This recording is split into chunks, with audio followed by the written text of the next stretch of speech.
Bismillahirrahmanirrahim. Assalamualaikum warahmatullahi wabarakatuh. Alhamdulillahirabbil alamin wassalatu wassalamu ala asyrafil mursalin wa ala alihi wa sahbihi ajma'in. Qala rabbi shrah li sadri wa yassir li amri wahlul 'uqdatam min lisani yafqahu qawli wasaddid lisani wahdi qalbi bihaqqi sayyidina Muhammadin sallallahu alaihi wasallam. Wa ba'da fa inna asdaqal hadis kitabullah wa khairal hadi hadi Muhammadin sallallahu alaihi wasallam. Syarrul umur muhdatsatuha wa kullu muhdatsatin bid'ah. Alhamdulillah, syukur pada Allah Subhanahu wa taala. Pada malam ni kita bertemu untuk kita sambung baca Sunan Nabi Daud. Pada malam ni insya-Allah kita akan masuk hadis yang ke-15 insya-Allah. Mudah-mudahan pertemuan kita pada malam ni diberkati oleh Allah Subhanahu wa taala insya-Allah. Kita dah bagi terjemahan untuk sambungan hadis yang kita nak bincang pada malam ni. Kita akan masuk pada hadis yang ke-15. Mungkin kita minta Ustaz Musa untuk baca dulu sanad dan matan untuk kita mengambil keberkatan daripada hadis yang kita nak baca pada malam ni insya-Allah. Sila Ustaz. Bismillahirrahmanirrahim. Qala al-Imam al-Hafiz Abi Dawud Sulaiman bin Ash'ath al-Azdi as-Sijistani. Babu karahiyatil kalami inda al-qada.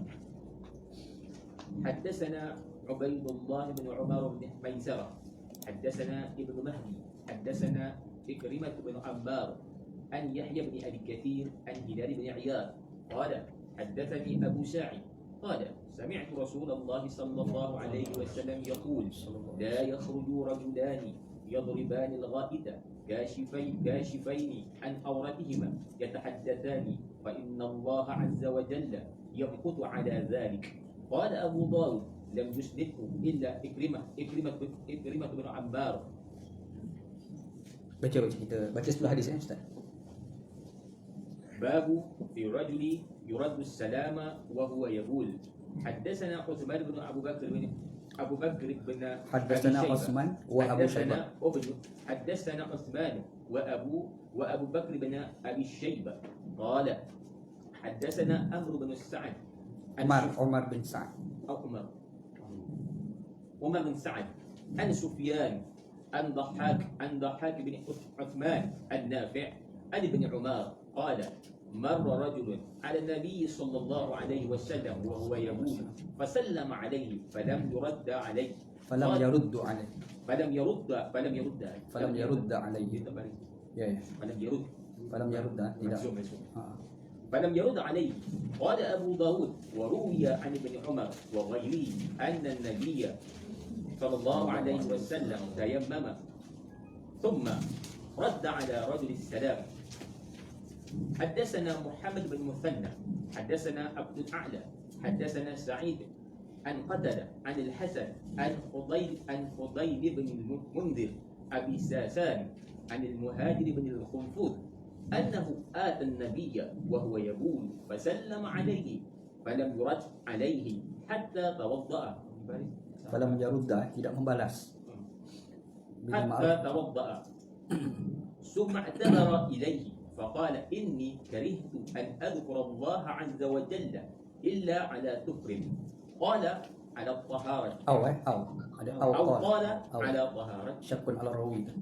باب في الرجل يذكر الله تعالى على غير كفر.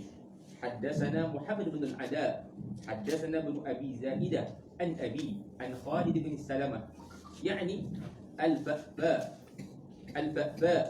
عن البهي عن عروة عن عائشة قالت كان رسول الله صلى الله عليه وسلم يذكر الله على كل أحيانه. باب الخاتم يكون فيه ذكر الله تعالى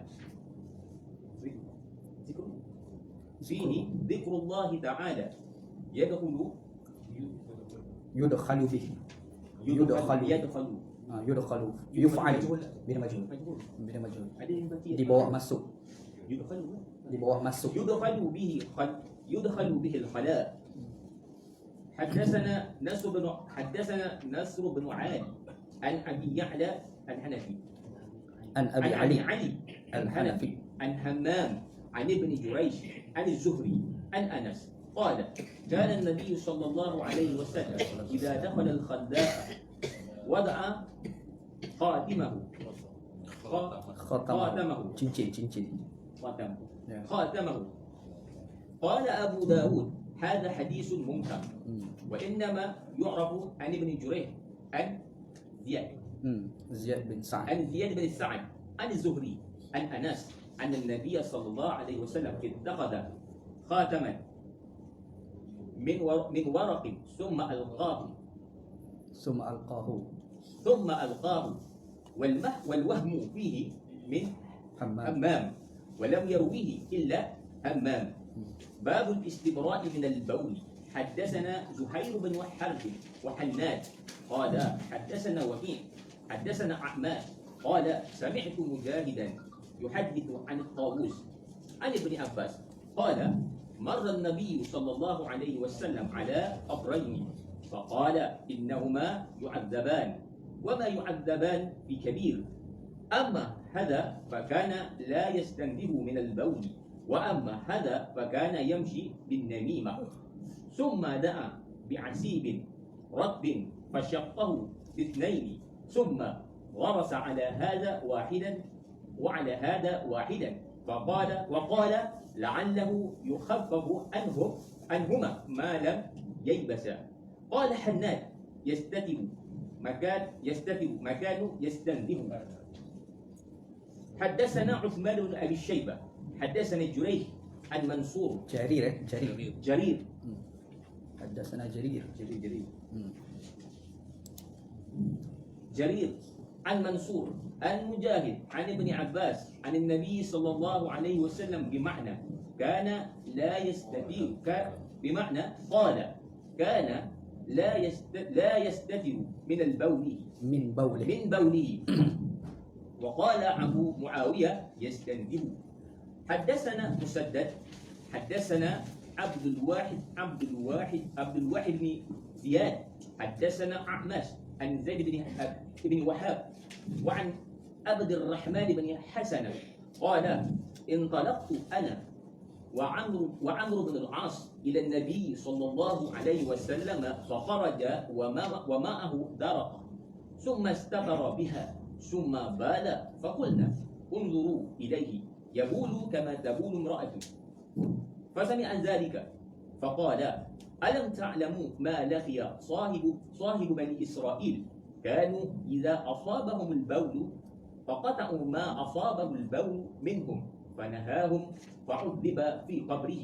قال أبو داود قال منصور عن أبي وائل عن أبي موسى في هذا الحديث قال جلد أحدهم. وقال عاصم عن أبي وائل عن أبي موسى عن النبي صلى الله عليه وسلم قال جسد أحدهم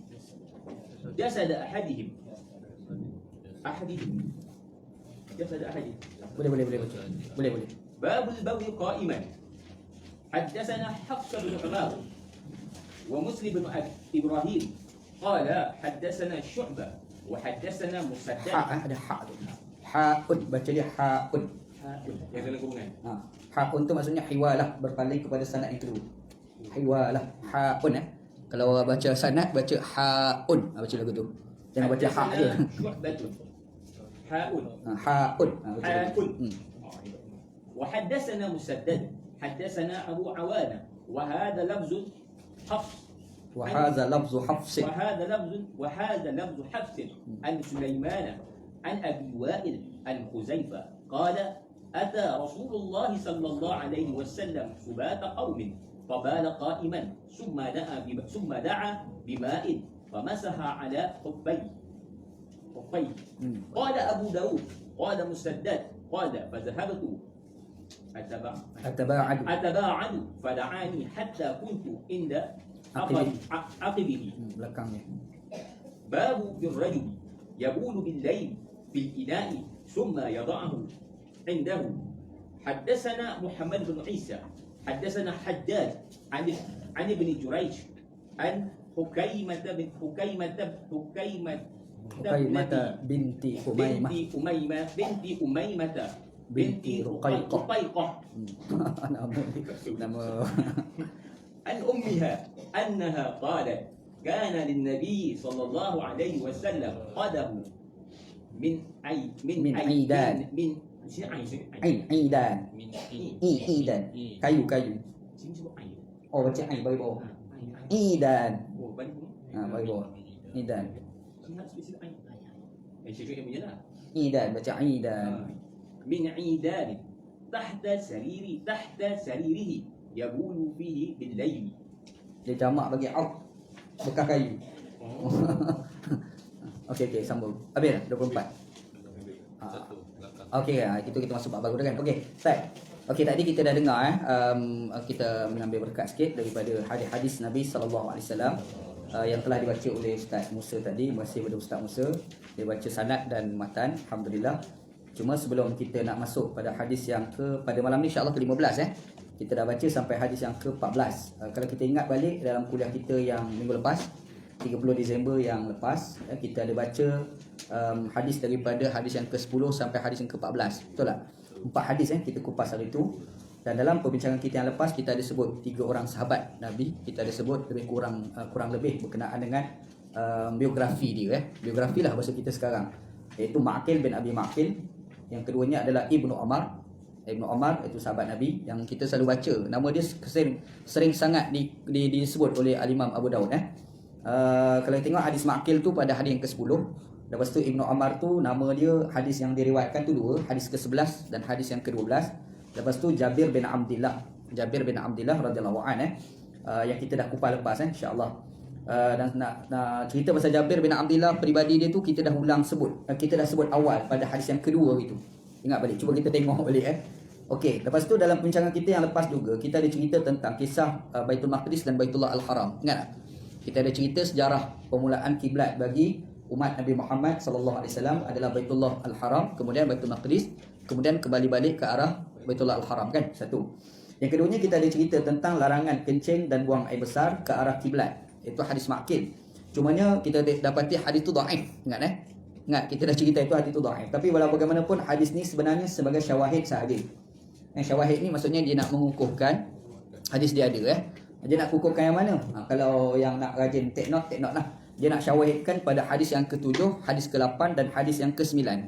Sebab kalau kita tengok hadis ke-7, ke-8, ke-9 tu tajuk dia sama, berkenaan dengan semasa kita buang air besar dan air kecil ni adalah apakah boleh menghadap arah kiblat atau tidak. Kan? Jadi kalau kita tengok hadis yang ke-10, hadis yang ke-9, hadis yang ke-8, ke-7, itu tajuk dia sama belaka. Jadi kalau kita tengok hadis tu memang dhaif, tetapi dia menguatkan hadis-hadis sahih yang sedia ada. Jadi tak jadi isu lah. Jadi disebabkan itu Imam Abu Daud tetap bawa mari juga hadis ni walaupun hadis ni dhaif sekalipun kita dah sebut sebelum ni hadis dhaif memang tidak boleh jadikan sebagai hujah, tak boleh. Tetapi kalau dah ada hadis yang lain sekadar untuk mengukuhkan itu boleh. Kita dah cerita sebelum ni. Begitu juga kita sebut hadis yang kelima berkenaan dengan kisah sahabat Nabi Abdullah bin Umar yang dia naik unta, dia berhentikan unta dia parking tu kan. Yang ana bahas penggunaan kata anakho. Parking, handbrake bagi unta tu lah. Lepas tu dia pun kencing dalam keadaan menghadap arah kiblat di balik unta. Kita dah cerita itu. Hadis tu kita ada sebut sifat dia adalah hasan. Hasan ni maksudnya dia boleh dibuat hujah, tapi tahap dia agak kurang sedikit lah kekuatan dia. Dan hadis ni sebagai taksis. Taksis ni maksudnya dia mengkecualikan daripada umum. Kalau kita tengok hadis yang ke-8, hadis yang ke-7, ke-8, ke-9, ke-10, dia cerita tentang apabila kita buang air kecil dan air besar tidak boleh menghadap arah kiblat. Ingat hadis atas tu kan? 7, 8, 9, ke-10 tu hadis tu hadis betul ke-10, 7, 8, 9, 10. Jadi 4 hadis ni dia cerita bila kita nak buang air besar, air kecil tak boleh menghadap arah kiblat. Okey, timbul persoalan kalau dalam bangunan macam mana pula? Jadi nak kecualikan daripada tak boleh kecuali dalam bangunan, kan? Dia panggil taksis dalam istilah orang belajar ilmu usul fiqh. Dia panggil taksis, istilah dia taksis. Taksis ni maksudnya mengecualikan daripada yang umum. Umumnya tak boleh kencing menghadap arah kiblat. Itu umum dia. Kecuali ni di dalam bangunan. Jadi kita nak kata kecuali dalam bangunan tu apa dalilnya? Itulah hadis yang kita baca, iaitu hadis yang ke-12. Ingat balik Ingat. Hadis yang ke-11.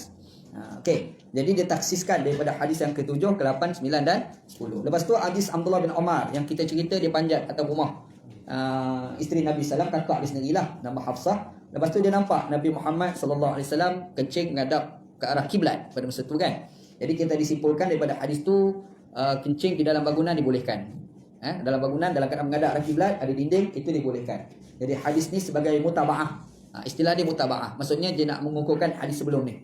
Hadis sebelum ni kan Abdullah bin Umar dia kencing menghadap ke arah unta. Yang ni yang kedua ni Abdullah bin Umar dia nampak Nabi kencing menghadap arah kiblat di dalam bangunan. Betul tak? Dia nak menguatkan gitu. Lepas tu pada hadis yang ketujuh, perkara yang ketujuh kita ada bincang juga itu. Setahun sebelum Nabi wafat, Jabir bin Abdullah dia nampak Nabi kencing menghadap arah kiblat. Jabir bin Abdullah, sahabat Nabi yang lain. Hadis tu hasan dan hadis tu sebagai syawahid untuk menguatkan hadis yang tadi, yang cerita Abdullah bin Umar dia nampak Nabi Muhammad SAW kencing dalam keadaan menghadap arah kiblat di dalam bangunan gitu. Lepas tu hadis yang ke-8 poin kita ada cerita itu tentang Ibnu Umar nampak ketika nak qada hajat Nabi angkat kain setelah duduk. Nabi nak duduk baru Nabi angkat kain masa dia nak buang air tu kan. Hadis tu sahih. Jadi di situ tu sebenarnya dia nak gambarkan tentang semasa kita qada hajat pastikan orang tak nampak aurat kita. Tu point Sebenarnya hadis ni dia syawahid bagi hadis yang pertama balik. Tengok hadis pertama. Nombor 1 dia. Hadis nombor 1 kan cerita Nabi Muhammad SAW bila nak kencing dia pergi jauh daripada orang. Betul tak? Ada jauh daripada orang. Jadi apa point cerita hadis tu? Dia nak cerita semasa qada hajat jangan orang nampak aurat dia. Faham? Kita masuk pula hadis yang ke-13 yang kita dah bincang dalam perbincangan kita lepas. Yang mana dalam cerita hadis tu Nabi Muhammad nak kencing, dia duduk dulu baru dia angkat kain. Isu dia sama je, nak pastikan tak nampak aurat. Faham Jadi kita boleh kata hadis yang ke-14 ini adalah syawahid bagi hadis yang pertama. Kan ada istilah tu, tak apa. Anda sebut kita biasa dengar lama-lama kita faham. Dia mula-mula tu biasalah. Tak faham tu kan gitu. Begitu juga hadis ni dia juga adalah syawahid bagi hadis yang kedua Jabir bin Abdullah. Sebab hadis yang kedua pun menceritakan ketika qada hajat dalam keadaan orang tak nampak aurat. Tu kita ceritalah. Lepas tu kita ada sikit perbahasan yang kita bahas iaitu tentang yang pertama tentang menghadap kiblat dan menghadap Baitul Maqdis. Kita ada cerita menghormati tu kan. Yang kedua kita ada cerita tentang aurat lelaki sesama aurat lelaki. Lelaki sama lelaki ni dia ada aurat juga. Jangan kata tidak ada aurat. Dia kadang-kadang istilah orang Kelantan mungkin terbolah. Terbolah ni kadang-kadang dia berlaku kat ulama-ulama besar. Kan? Ana sendiri kadang-kadang berkawan dengan beberapa ustaz-ustaz terkenal lah, tak sebut nama. Kadang-kadang bila kita duduk berdua dengan dia bersembang dekat rumah dia, kat pejabat dia, dia selamba kat kain, nampak kat bawah tu. Kita kata ustaz, bawah tu. Dia kata mu ni, aku pun mau tengok. Dia aku kita balik. Padahal dia sendiri tu dah salah sebenarnya. Itu di bawah kategori aurat, lelaki sesama lelaki pun ada aurat ni. So kita dah bincang juga dan kita dah sebut juga aurat perempuan sama perempuan dan kita kategorikan kepada dua. Satu aurat perempuan muslimat sesama muslimat dengan kafirat, orang bukan Islam. Kita ada sebut khilaf dalam kalangan ulama Islam dan nampaknya analis secara peribadi lebih cenderung kepada pendapat Bin Baz yang mengatakan bahawasanya aurat perempuan Islam dengan perempuan bukan Islam sama seperti aurat muslimat sesama muslimat. Kita ada sebutlah pemujaan dalil panjang lebar dah kita kupas hari itu. Lepas tu kita ada sebut tentang hukum telanjang. Dia telanjang. Telanjang ni di tempat yang tertutup tak jadi masalah. Sebenarnya banyak dalil-dalil yang lain lah. Antaranya ada kisah melibatkan Nabi Ayub AS. Nabi Ayub AS dia ada cerita yang dia tu mandi dalam keadaan tak ada pakaian. Nabi Ayub AS. Lepas tu ada melibatkan Nabi Musa AS. Semua ni ada dalam Sahih Bukhari Muslim. Dia tak ada dalam kitab ni. Mungkin akan datang kita akan jumpa lah. Tapi dalam Bukhari Muslim memang ada hadis ni. Jadi di sini dah menjadi dalil. Kalau kita tempat tertutup, orang tak nampak, kita mandi dalam keadaan telanjang bulat, boleh. Kalau macam mana pula hadis Abdullah bin Umar yang kita cerita semalam, Nabi Muhammad SAW masa nak kencing dia duduk dulu boleh angkat kain. Nampaknya macam sebenarnya masa tu dilihat oleh Abdullah bin Umar. Sebab itulah dia tunduk baru dia angkat. Faham tak? Sebab dia orang kata dalam bilik air pun tak boleh. Kenapa? Dalam bilik air tertutup pun kita tak boleh nak telanjang. Sebab apa? Ni Abdullah bin Umar ni cerita pasal Nabi Muhammad bila nak buang air tu dia duduk dulu baru angkat kain. Jadi kita sebut tak, sebab hadis ni Abdullah bin Umar nampak. Dia nampak. Sebab itulah Nabi Muhammad SAW dia bukan terus buka macam tu je. Dia duduk dulu baru dia angkat. Faham tak? Itu kita dah bincang dalam rancangan kita yang lepas. Tu lebih kurang lah. Ulang balik apa kita ulas hari tu supaya kita tak lupa. Yalah al-maklum lah, kita semua di sini ni adalah orang Melayu. Melayu mudah lupa. Macam mana Okey, hari ni kita akan masuk bab yang ketujuh. Ustaz, sila Ustaz Musa. Bab yang ketujuh, hadis yang ke-15. Babu karahiyatul kalam indal khala. Okey, bab yang kita nak bincang ni adalah berkenaan dengan makruh kita bercakap, berbual ketika kita qada hajat. Dalam kitab yang dibawa oleh Ustaz Musa ni, dia guna kata babul karahiyatil kalam inda al-khala. Dalam nuskhah yang lain dia guna babul karahiyatil kalam indal hajah. Jadi dua perbezaan. Al hajah, hajah ni qada hajat lah. Al khala tu maksudnya dalam tandas. Jadi ada dua tajuk berbeza lah. Jadi nak bagi tahu je masa kita tengah buang air ni jangan duk sembang. Tu point ni. Mentang-mentang dia kenal kawan member sebelah, dia buat sembang boleh kan. Dia ada kadang ada kawan-kawan kita ni kadang dia tengah qada hajat, tiba-tiba orang telefon. Dia pun angkat telefon. "Syekh, apa khabar?" Masa tengah qada hajat. Buat bagus Pak Haji ni. Kadang dia buat panggil lagu tu. Kita kena ingat benda tu di bawah kategori makruh. Jangan bersembang semasa kita qada hajat. Jangan berbual, jangan duk bercakap. Ini adalah adab sopan yang diajar di dalam agama. Tu kita kena ingat insya-Allah. Ustaz, sila hadis ke-15. حدثنا عبيد الله بن عمار بن ميسرة حدثنا ابن مهدي حدثنا إكرمة ابن عمار عن يحيى بن أبي كثير عن هلال بن عياض حدثني أبو سعيد حدثني قال حدثني أبو سعيد قال سمعت رسول الله صلى الله عليه وسلم يقول لا يخرج رجلان يضربان الغائط كاشفين عن عورتهما يتحدثان فإن الله عز وجل ينقض على ذلك. Hadis ni kalau kita tengok yang pertama ni disebut datang daripada guru yang bernama Ubaidillah bin Umar bin Maisarah. Anda dah buat nombor siap senang kalau anda sebut tu perawi nombor 1 kita tengok kurungan nombor 1 tu kan. Anda sengaja buatlah untuk memudahkan. Itu tak ada dalam kitab tu, itu anda je tambah tu. Nombor 1, nombor 2 untuk memudahkan kalau nak cerita tu kita mudah nak rojok. Itu tujuan anak lah. Okey, dia ni orang Basrah. Lepas tu dia mati pun dekat Baghdad, kat Iraq. Dia ni orang Iraq lah point dia. Lepas tu dia ni ambil hadis daripada dia ni Ubaidillah bin Umar bin Maisarah ni bukan calon-calon orang. Ini antara ulama hebat ni sebenarnya. Guru Imam Abu Daud ni lah. Dia ni ulama hebat. Kalau kita baca sejarah dia ni antara orang yang bersama dengan Imam Ahmad bin Hanbal pernah dipenjarakan kerana mempertahankan Al-Quran bukan makhluk. Kita baca balik sejarah dulu kan, ada seorang khalifah yang memerintah pada zaman dahulu namanya Khalifah Al-Ma'mun. Al-Ma'mun ni seorang pemerintah pada zaman dahulu. Al-Ma'mun ni macam gelaran je lah, macam kita sekarang Sultan Muhammad yang pertama, Sultan Muhammad yang kedua. Nama dia bukan Muhammad pun, nama dia lain kan. Jadi yang orang dulu pun dia adalah Khalifah Al-Ma'mun. Tapi nama betul dia adalah Abdullah bin Harun bin Ar-Rashid. Harun Ar-Rashid. Sedengar Harun Ar-Rashid. Anak dia. Ni anak pada Harun Ar-Rashid. Jadi anak dia tu namanya Abdullah. Jadi Abdullah ni orang panggil dia Al-Ma'mun. Al-Ma'mun ni dia ni adalah mengaji dengan seorang tok guru Mu'tazilah. Dia pemerintah baguslah mengaji tu, tapi tu guru salah. Tu masalah dia. Nama guru dia adalah Abu Al-Huzail Al-Allaf. Nama guru dia Abu Al-Huzail nama dia. Dia ni Mu'tazilah. Mu'tazilah ni antaranya dia mengatakan Quran tu makhluk. Cerita panjang lah, mungkin anda tak cerita lah pada hari ni kan. Jadi dia ni kata Quran ni makhluk. Jadi dia memaksa ulama-ulama pada zaman dia mempercayai macam dia percaya. Jadi ulama-ulama kena percaya macam aku percaya. Makanya di situ ada perlawanan. Ada ulama yang lawan. Antara yang lawan tu adalah Imam Ahmad bin Hanbal yang mengasaskan mazhab Hanbali kan. Dan Imam Ahmad bin Hanbal sampai dipenjarakan sebab mempertahankan fatwa tu. Dia kata tak, kamu dah kata Quran makhluk. Aku kata tak, Quran bukan makhluk. Jadi rupa-rupa bukan dia je, ada seorang lagi yang kena tangkap, namanya adalah Ubaidillah bin Umar bin Maisarah ni, Pak Haji ni. Maksudnya dia bukan calon-calon orang lah. Ini antara ulama-ulama hebat. Sebab tu kalau dia ni ada gelaran dia, orang panggil Al-Qawariri, orang panggil dia. Itu gelaran dia lah. Kadang-kadang kalau kita baca hadis dia buat qala Al-Qawariri, haddatsana Qawariri. Dia lah. Cuma nama penuh dia adalah Ubaidillah bin Umar bin Maisarah. Tu nama dia. Yang keduanya Ibnu Mahdi. Ibnu Mahdi ni anak murid pada Imam Malik ni. Ni anak murid Imam Malik yang terkenal. Dan dia ni asalnya adalah orang Iraq.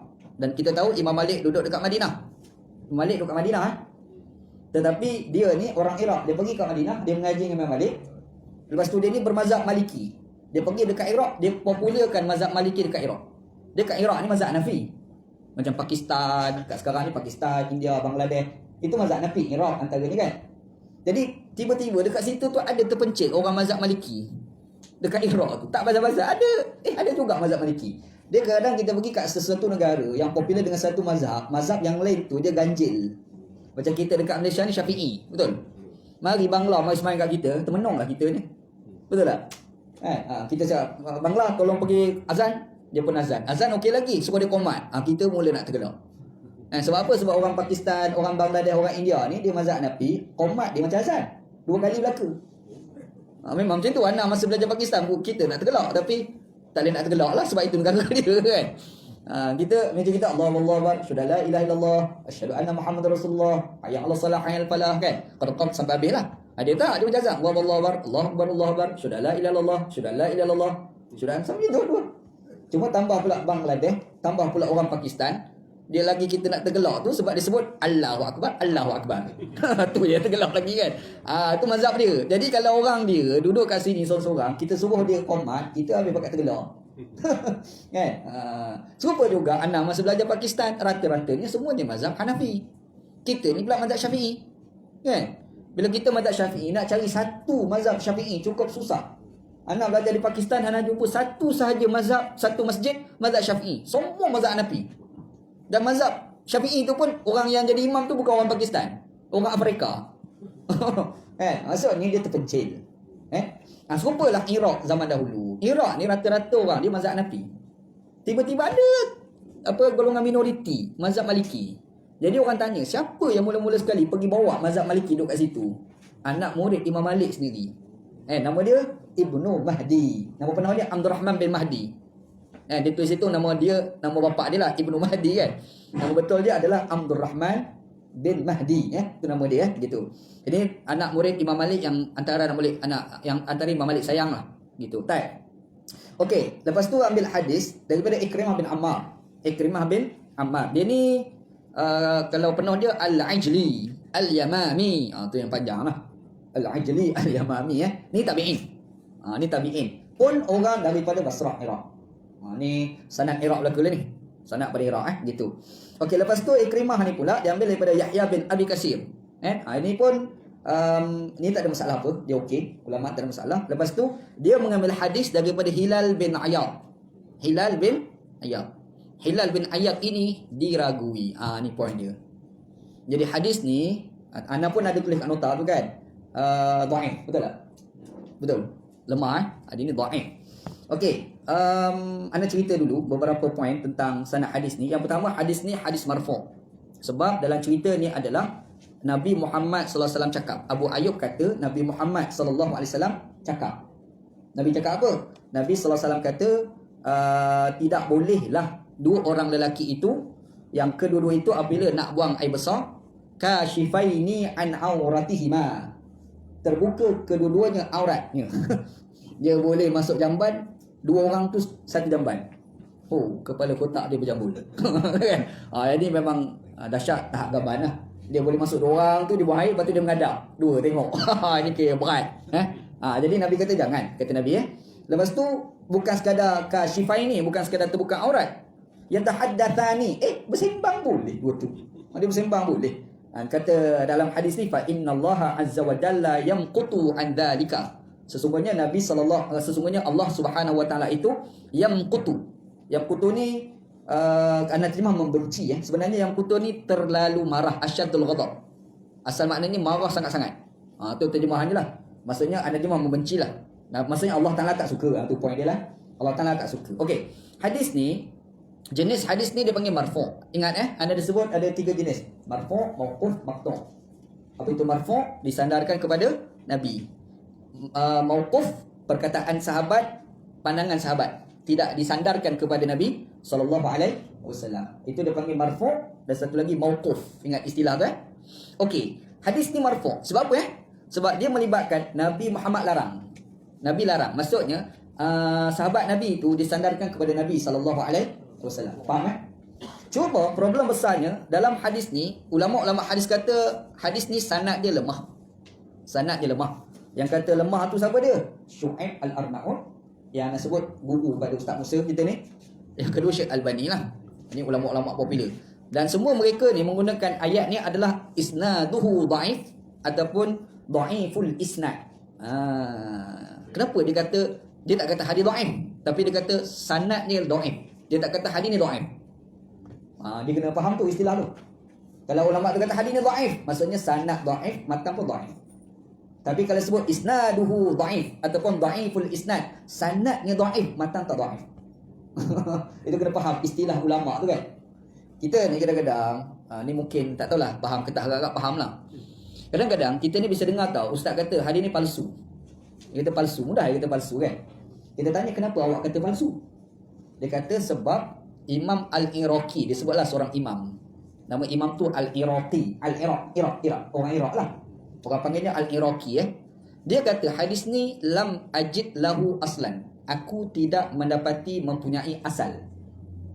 Dia kata palsu lah. Sebenarnya salah, tak betul. Apabila dia sebut lam ajid lahu aslan, berbeza dengan dia kata la asla lahu, tidak mempunyai sebarang asal. La asla lahu, tidak mempunyai sebarang asal. Satu lagi, lam ajid lahu aslan, aku tidak mendapati ia ada asal. Apa maksud dia? Kalau sebut la asla lahu, itu memang palsu, confirm palsu. Faham Maksudnya sanad tak ada langsung, tentu keluar hadis. Mana cerita daripada siapa tu, tak ada. Tentu keluar Nabi Muhammad cakap. Faham tak? Yang tu dia panggil la asla lahu, tidak ada asal. Tapi bila sebut lam ajid lahu aslan, aku tidak mendapati asal, dia tak kata la asla lahu, tapi lam ajid lahu aslan, aku tidak mendapati asal. Maksudnya dia seorang dia tak jumpa sanad, dia tak tolak kemungkinan orang lain jumpa sanad. Faham tak? Jadi dia lam ajid lahu aslan, maksudnya aku KV lah hadis ni, aku tak nak buat. Aku tak akan guna hadis ni. Tapi aku tak tolak kemungkinan mungkin ulama lain jumpa sanad tu sahih. Faham? Tapi ada orang kita ni, ni problem orang belajar hadis tapi dia tak detail, dia tak cermati dia kata hadis ni palsu. Kenapa palsu? Sebab Imam Al-Iraqi kata lam ajid lahu aslan. Ni masalah kau. Ngaji tak habis, tu masalah ni. Ngaji tu biar ngaji betul-betul, biar faham istilah yang digunakan oleh imam. Faham gitu. Tak tahulah ada kita faham tak faham cerita ni. Agak-agak faham lah. Kalau lain kali ada papan putih tu lagi sedap kat nak tulis cerita, kita boleh nampak gambar sikit. Gitu Dia penting nak faham. Supaya juga bila kita baca hadis tu dia kata hadis dhaif. Maksudnya dia berpandangan sanad matan dhaif. Tapi kalau dia kata isnaduhu dhaif ataupun dhaiful isnad macam hadis ni, maksudnya sanad tu dhaif, matan tak dhaif. Jadi matan tu boleh buat hujah. Faham? Itu istilah yang digunakan oleh ulama-ulama hadis Apa? Yang ana ulang banyak kali Kita sebut dulu tak faham tak apa, lama-lama faham. Sebab kita akan jumpa selalu. Dia jumpa sekali tak faham, lama-lama macam tu lah masuk lah tak faham. Dia selalu macam tu je. Kan? Gitu. Alright. Okey, kenapa dhaif? Tu soalan dia. Yalah dhaif tu dhaif lah, sebab apa dhaif Kita pun nak tanya juga kan. Sebab ulama cakap dhaif. Yalah ulama cakap belaka, tapi ulama cakap mesti ada sebab kan. Sebab dia apa? Yang pertama, kita tengok perawi yang kelima tu. Tengok yang kelima tu kan. Hilal bin Ayad, betul tak? Hilal bin Ayad ni ulama tak tahu nama sebenar dia ni siapa, orang tak tahu. Sebab ada ulama lain kata nama dia adalah Iyad bin Hilal, terbalik. Faham tak? Kalau orang belajar ilmu hadis dia panggil maqlubur rawi, dia panggil. Ustaz Musa. Maqlub ni dia terbalik, tukar. Dia kadang ada orang tertukar tau, dia tersilap. Kan? Jadi sebenarnya namanya Hilal bin Ayad ke ataupun Ayad bin Hilal, terbalik bapa dengan anak. Faham? Jadi disebabkan terbalik lagu tu ini ada problem ni, kan? Disebabkan atas nama Hilal bin Ayad, orang kata dia ni majhul, orang tak kenal. Tapi kalau Ayad bin Hilal, orang kenal. Jadi siapa sebenarnya dia ni? Tu persoalan dia. Makanya orang pun kaji kat mana punca datang silap itu. Jadi bermaksud dalam banyak-banyak pencerita hadis tu ada yang hafalan dia ada problem. Sebab sampai dia tertukar. Yalah kalau orang ingatan kuat takkan dia tertukar kot. Betul tak? Takkan tersilap kot. Betul tak? Ni Ustaz Musa, ni Ustaz Sabri contoh. Tiba-tiba anda tertukar. Ustaz Musa apa ni Sabri? Ni lah Musa. Maksudnya orang tu kata Ustaz ni hafalan dia tak kuat sebenarnya. Betul tak? Terus anggap macam tu kan. Jadi bila kita tengok dalam sanad ni, kita akan nampak Hilal bin Ayad, tapi rupa-rupa nama dia terbalik bapa dengan anak tu. Bukan Hilal bin Ayad, Ayad bin Hilal. Okey, siapa yang lupa sebenarnya kat sini? Takkan Imam Abu Dawud kot? Jadi adalah seorang imam namanya Ibn Khuzaimah. Dia kata yang lupa tu adalah perawi yang ketiga, Ikrimah bin Ammar. Ni yang sini punca dia. Dia Pak Haji ni ada masalah hafalan ni. Kata siapa? Imam Ibn Khuzaimah. Tapi Syekh Albani tak setuju, dia kata bukan. Tapi yang pasti memang orang sebenar ni bukan Hilal bin Ayad sebenar dia. Tu satu problem. Jadi kita nampak tak kat situ punca dhaif? Puncanya apa dia? Tertukar nama tu kan. Jadi bermaksud dalam senarai perawi itu mungkin ada silap, dia tersilap sehingga dia tertukar. Sepatutnya kena sebut Ayad bin Hilal, dia pergi sebut Hilal bin Ayad. Satu. Yang kedua, problem hadis ni.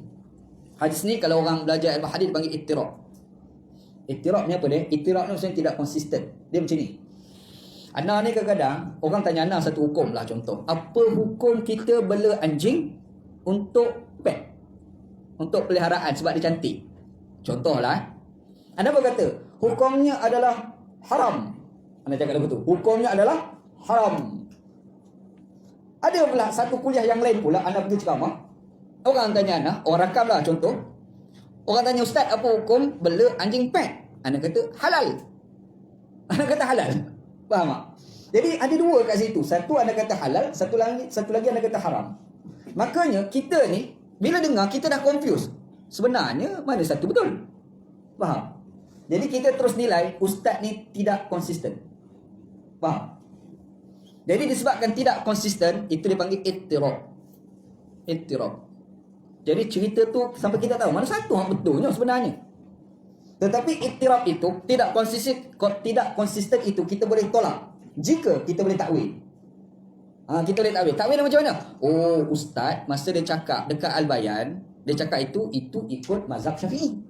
Nampak? Lepas tu yang dia cakap dekat Sungai Buloh tu, yang tu dia ikut mazhab Hanafi. Dia boleh takwil kat situ. Jadi ittirab terus ternafi.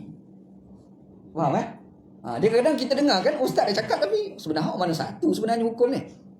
Tapi kadang-kadang bila kita fikir balik, oh ustaz hari tu masa dia kata haram tu, dia duk baca kitab mazhab Syafi'i. Patutlah kata haram. Tapi yang dekat Sungai Buloh itu dia mengajar, oh dia buka kitab mazhab Maliki. Kita boleh takwil kat situ. Maksudnya bukan ittirab tu. Faham? Itu bukan ittirab. Sebab dalam konteks dia. Faham Tapi ada satu lagi, memang dia ni tak konsisten daripada awal. Dia ni memang bukan sekali, banyak kali macam tu. Nak takwil pun tak ada point untuk nak takwil. Maksudnya ustaz ni hafalan dia ada masalah. Faham jadi dia bawah kategori ittirab. Tidak konsisten. Jadi dalam ilmu hadis, kalau tidak konsisten, hadis tu dhaif. Ambil kau.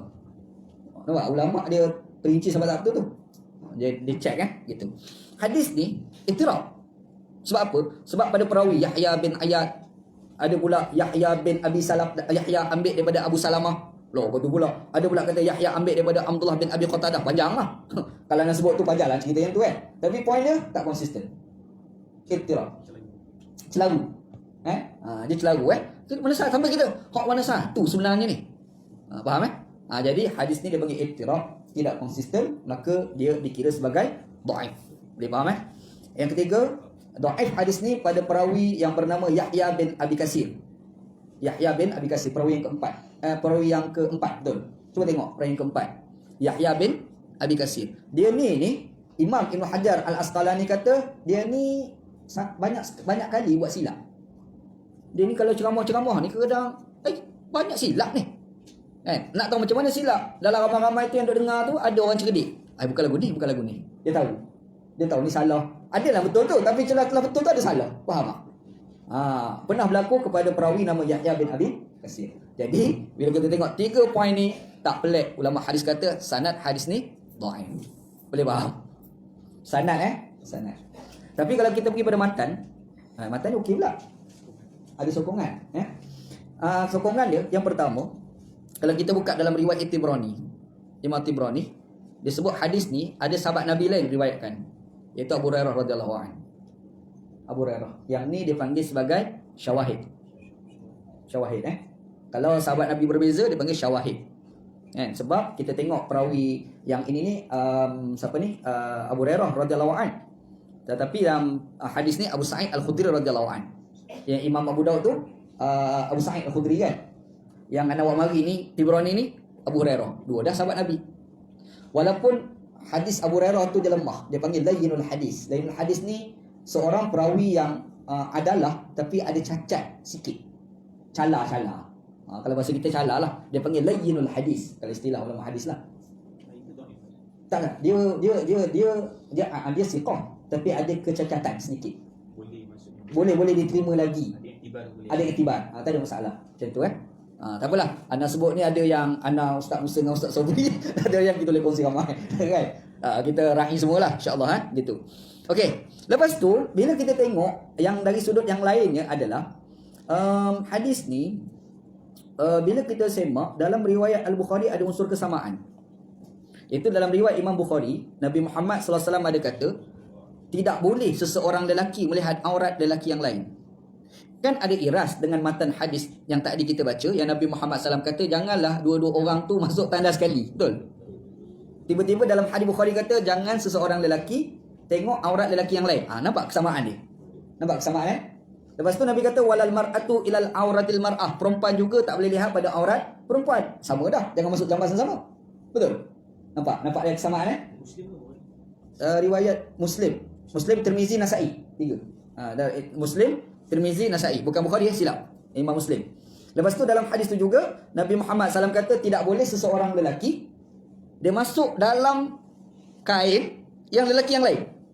Dia boleh kongsi kain plekat. Alamak, ini orang A lah. Kan? Macam mana dia boleh berkongsi kain plekat? Tak boleh, kata Nabi. Semua juga orang perempuan, dia tak boleh kongsi pakaian dia sama. Tak boleh. Keselimut. Dia yufdi al-mar'a ila al-mar'a fi saub. Saub ni kain, selimut, kain plekat, pakaian dia belaka lah tu. Saub umum Maksudnya di situ kita akan nampak, nak ceritanya adalah kita ni tak boleh lihat aurat orang yang lain walaupun sesama jantina. Kita pergi pada hadis tadi yang kita kata dhaif tadi tu. Dalam dhaif tadi kita, bila kamu nak qada hajat, jangan masuk sama-sama. Betul tak? Jadi ada unsur kesamaan adalah jangan tengok aurat masing-masing. Boleh faham? Faham jadi kita akan faham hadis ni dhaif matan, sahih sanad. Boleh? Boleh faham? Detail tu nak cerita tu. Jadi akan datang Al-Bayan ni, dia akan jadi University of Al-Bayan. Kita belajar macam universiti belajar. Universiti pun belum tentu boleh belajar macam ni. Okey. Dhaif sanad, sahih matan. Anda sebut balik? Anda tidak sebut. Dia punya sanad dia dhaif. Matan dia sahih. Faham Boleh insya-Allah. Nampak? Sebab tu ulama hadis guna isnaduhu dhaif, dhaiful isnad. Faham Itu dia guna istilah tu. Sebab dia tak menafikan sanad okey. Sanad tu memang dikuatkan dengan hadis-hadis yang lain. Jadi cermatnya ulama hadis tu bila menggunakan perkataan tu ulama hadis. Okey, tak apalah tu. Kita belajar macam nak duduk dalam universiti. InsyaAllah. Akan datang Haji Rahim kena fikir macam mana kita nak bagi sikit pula. Okey, hadis ni yang kita cerita ni dia daripada seorang sahabat Nabi nama Abu Sa'id Al-Khudri radhiyallahu anhu. Okey, kita cerita biografi seorang sahabat namanya Abu Sa'id Al-Khudri radhiyallahu anhu. Abu Sa'id ni nama betul dia adalah Sa'ad bin Malik bin Sinan As-Sa'labi Al-Khazraji. Dia ni Sa'labah. Orang Arab dulu dia kadang-kadang dia berubah nama anak dia. Nama anak tu binatang tu susah tu. Sa'labah tu musang. Betul tak? Kita kat Malaysia ni ada seorang ustaz namanya Ustaz Zabihan. Orang panggil Al-Ghari. Dia memperkenalkan diri sebagai Al-Ghari. Al-Ghari ni maksudnya gua. Sebab dia asal pada gua musang. Anda ni kena terfikir, kenapa dia nak bubuh Al-Ghari? Kenapa tak bubuh As-Sa'labi? Nampak canggih sikit. Gua nampak macam tak elok. Kan? Buat As-Sa'labi musang nampak garang sikit kan. Jadi orang Arab ni dia memang suka nama macam tu. Sebab tu kita baca keturunan Nabi tu kan, Muhammad bin Abdullah bin Muttalib bla bla bla, ada bin Kilab, betul tak? Kilab tu mana anjing? Quraisy tu mana apa Quraisy? Quraisy ni ikan hiu. Keturunan asal Arab dulu tu, keturunan Arab Quraisy yang datang keturunan tu, dia guna nama anaknya Quraisy. Lepas tu datanglah bin ni sampailah Nabi Muhammad sallallahu alaihi wasallam. Sebab Arab ni dia lah orang Arab ni bangsa berperang. Arab ni dia bangsa berperang. Bila bangsa berperang, dia nak dapat anak dia ni, bila orang dengar nama tu orang jadi takut. Faham tak? Jadi kita kan macam tu kadang. Tak jumpa orang lagi dengan nama tu. Wah, siapa dia ni? Kan? Jadi, bubuh nama apa? Bila Quraisy ikan hiu.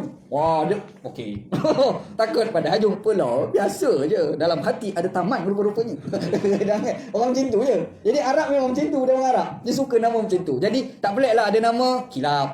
Ada nama Quraisy. Ada nama Sa'labah. Musang Itu menjadi kebiasaan bagi masyarakat Arab. Okey, yang ni yang sahabat Nabi ni Abu Sa'id Al-Khudri radhiyallahu anhu. Kan popular nama dia ni. Abu Sa'id. Dia ni masa Nabi hijrah tu umur dia 10 tahun. Muda-muda lagi dia ni. Kita dah cerita sahabat-sahabat Nabi sebelum ni kan semua budak-budak ya. Betul tak?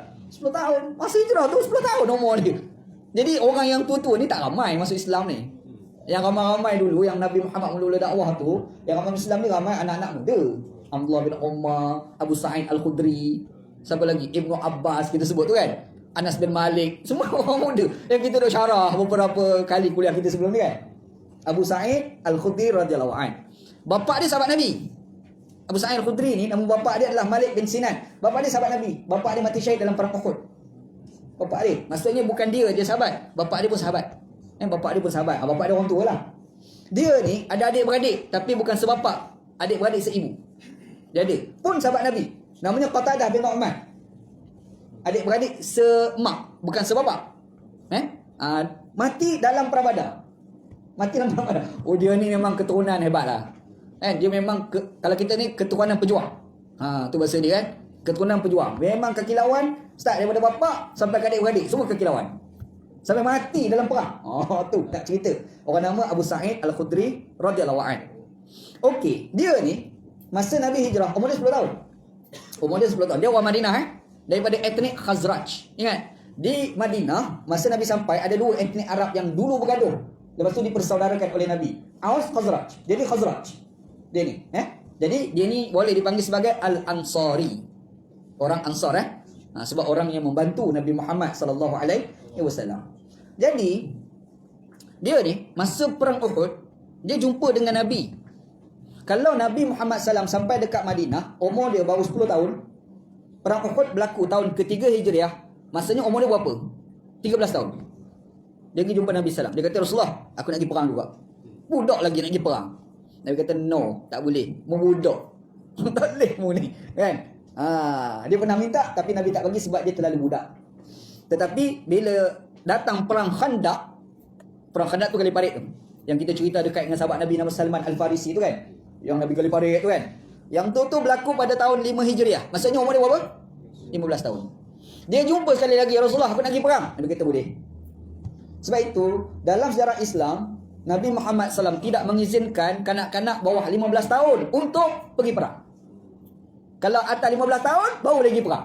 Itu ketetapan yang dibuat oleh Nabi Muhammad SAW. Itu kita kena faham tu. Kena faham macam tu. Yang macam kita lah sekarang ni, nak boleh mengundi umur berapa? 18 tahun. Itulah kan? Itulah. Jadi adalah ketetapan undang-undang dalam dunia hari ni dengan cara dunia dulu. Antaranya perang. Kadang-kadang dia tu budak lagi tapi dah badan dia besar. Nampak macam orang tua. Betul tak? Lah kalau duduk kat negara Arab boleh tahulah. Ni Ustaz Muslim, Ustaz Sabri negara Arab. Anak masa belajar Pakistan. Ada kawan anak seorang ni orang Azerbaijan. Azerbaijan badan dia besar. Besar Syekh. Anak masa belajar di Pakistan, ada kawan anak budak Azerbaijan. Dia panggil nak, ya walad, tai. Dia panggil ya walad. Budak lah budak. Ustaz, budak, bagi kita. Kita pun pergi dekat dia kan. Dia pun besar lah badan. Dia tanya, kam umruk? Berapa umurmu? Dia tanya kita. Dia tanya anak lah masa tu. Anak masa pergi Pakistan, umur anak berapa umur 17 tahun anak pergi Pakistan. Anak kata anak lah sama tak asyad 17 tahun.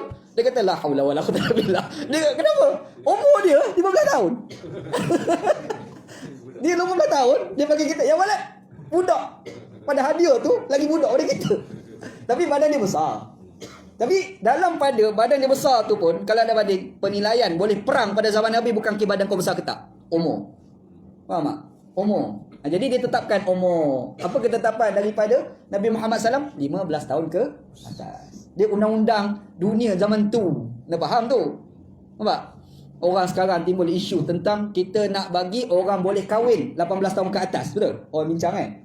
Oh boleh ke tak? Tiru barat ke tidak? Syekh, dia ada sistem undang-undang yang diterima ramai pada zaman sekarang dan zaman dulu. Itu ketetapan yang diterima. Sebenarnya bukan ada kaitan barat ke tidak ada barat. Zaman Nabi Muhammad, Nabi tetapkan 15 tahun. Sebab itu ketetapan undang-undang dunia dulu. Kalau kita bawa budak-budak pergi perang, ni orang kafir nak kata apa ke kita ni? Langgar undang-undang dunia. Faham tak? Yang kita ni tak faham, bila ada undang-undang kata kita nak buat ketetapan, budak-budak boleh kahwin 18 tahun ke atas, ke bawah tak boleh. Oh ini tiru barat lah apa? Bahasa gong. Tak mengaji. Dia tak faham konsep fiqh tu macam mana. Zaman dulu dia ada meraihkan konsep undang-undang antarabangsa. Faham tak? Sumpalah ada dunia pada hari ni. Ketetapan tu berdasarkan kepada konteks. Faham sumpalah dalam kes ni. Nabi Muhammad kalau budak pergi perang, kurang pula tak boleh. Kalau pergi hantar, langgar undang-undang dunia. Faham tak? Hantar utusan. Jangan bunuh utusan. Ni yang tukang bawa surat tu kan. Postman lah masa kita sekarang. Tak boleh bunuh. Siapa bunuh? Nanti istihabah. Itu berlaku perang Tabuk tu. Perang Tabuk tu sebab utusan Nabi kena bunuh. Hantar surat nak pergi jumpa Raja Rom. Nak ajak Raja Rom masuk Islam lah. Muhammad ni bawa surat. Sampai tengah jalan dia pergi tangkap hamba Allah, dia pergi bunuh hamba Allah tu. Nah, dia kata perang. Itulah undang-undang dunia pada tu. Kita kata Allah takkan kes posmen seorang je kot. Tak, memang undang-undang dunia kata macam tu. Faham tak? Dia ada undang-undang setempat, dia ada undang-undang negara, dia ada undang-undang antarabangsa, betul tak? Kita ni jangan tengok Islam ni sempit. Ni masalah orang kita ni sempit. Dia tak nampak undang-undang dunia punya sistem pun diraikan di dalam Islam. Islam meraikan macam ni. Boleh faham Boleh, insya-Allah. Tak apa aku cerita macam dua hadis baca ini. Tak apa. Yang penting kita nak tahu gitu. Okey. Jadi Abu Sa'id Al-Khudri radhiyallahu an, dia terlibat perang umur 15 tahun ke atas lah. Sebab sebelum tu dia dah minta tapi tidak diizinkan oleh Nabi sallallahu alaihi wasallam. Dia mati dekat Madinah. Dia mati dekat Madinah. Kubur dia dekat Madinah lah. Abu Sa'id Al-Khudri radhiyallahu an. Hadis ni sebenarnya dia mengukuhkan hadis sebelum ni. Jadi tak banyak isu sangat yang kita nak bincang. Cuma yang lebih kurang kita boleh sebut hadis ni dia nak cerita perlu kita beradab sopan. Hatta ketika kita qada hajat. Adab sopan tu kena ada Yang keduanya hadis ni kalau kita tengok hadis sebelum, Nabi Muhammad SAW semasa qada hajat, Nabi duduk dulu baru Nabi salat kain. Maksudnya nak gambarkan jaga aurat. Serupalah hadis ni. Maksudnya dia nak menguatkan hadis sebelum ni. Okey? Yang seterusnya, semasa kita qada hajat, jangan bersembang. Nak tahu lebih detail, tak boleh bersembang ketika kita qada hajat, kita tengok hadis sambungan pula. InsyaAllah. Okey, Ustaz